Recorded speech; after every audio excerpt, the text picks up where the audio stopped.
تو امیر حرم میں فقیر عجم، تو امیر حرم میں فقیر عجم، تیرے گن اور یہ لب میں طلب ہی طلب، تیرے گن اور یہ لب میں طلب ہی طلب، تو عطا ہی عطا، تو کجا میں کجا،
مگر دل نہ توڑے میرا۔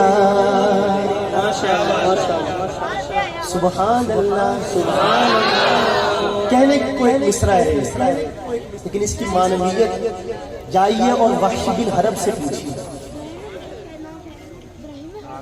سرکار دو عالم صلی اللہ علیہ وسلم نے فتح مکہ کے موقع پر 14 لوگوں کے نام لے کر فرمایا جہاں ملے قتل کر دیے جائیں۔ ایک نام ان میں وحشی بن حرب کا بھی تھا۔ کیا کیا تھا؟ وحشی کا جرم کیا تھا؟ سرکار دو عالم صلی اللہ علیہ وسلم کے لاڈلے چچا، آپ کے دوست، آپ کے رضائی بھائی اور تمام چچاؤں میں سے یہ واحد ہے جو ایمان لائے اور ہجرت بھی کی۔ اس طرح سے اللہ کے نبی کو بڑا پیار تھا۔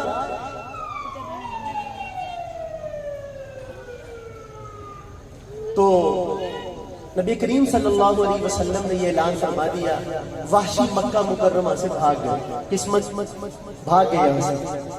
بعد میں طائف والوں کے ساتھ مل کے حاضر ہوتے ہیں اور چہرے پر کپڑا لیا ہوا ہے اور عرض کرتے ہیں کہ اگر میں ایمان لانا چاہوں تو آپ کے دامن رحمت میں میرے لیے بھی گنجائش ہے۔ تو آپ نے فرمایا تو کون ہے؟ کپڑا ہٹایا اور کہنے لگا کہ یا رسول اللہ میں وحشی ہوں، آپ کے چچا کا قاتل۔ آپ نے فرمایا اگر تو ایمان لانا چاہتا ہے تو چچا کا قتل معاف کر سکتا ہوں۔ ہولی کو اس کو اور کو واسطہ پتہ سے منو کم چلنا پٹھا ہی ہے کہ دیوانے چار الٹی ہوتی ہیں دیوانوں کی۔ تو وحشی نے کلمہ پڑھا۔ اب قیامت میں منظر یہ ہوگا کہ حضرت حمزہ تو سید الشہداء ہیں، وہ تو جنتی ہیں ہی، ان کے ساتھ ان کا قاتل بھی جنت میں جائے گا۔ اس کو کہتے ہیں رحمت۔ اب سنیے مصرع دوبارہ میں پڑھتا ہوں۔ میرا ہر سانس تو خون چوڑے میرا، تیری رحمت مگر دل نہ توڑے میرا، تیری رحمت مگر دل نہ توڑے میرا، کسائے ذات ہوں تیری خیرات ہوں، کسائے ذات ہوں تیری خیرات ہوں، سخی میں دادا تو گجا میں گجا،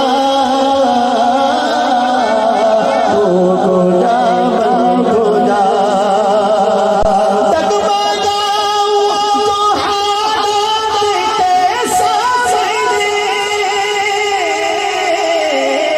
آئے تیرا تصور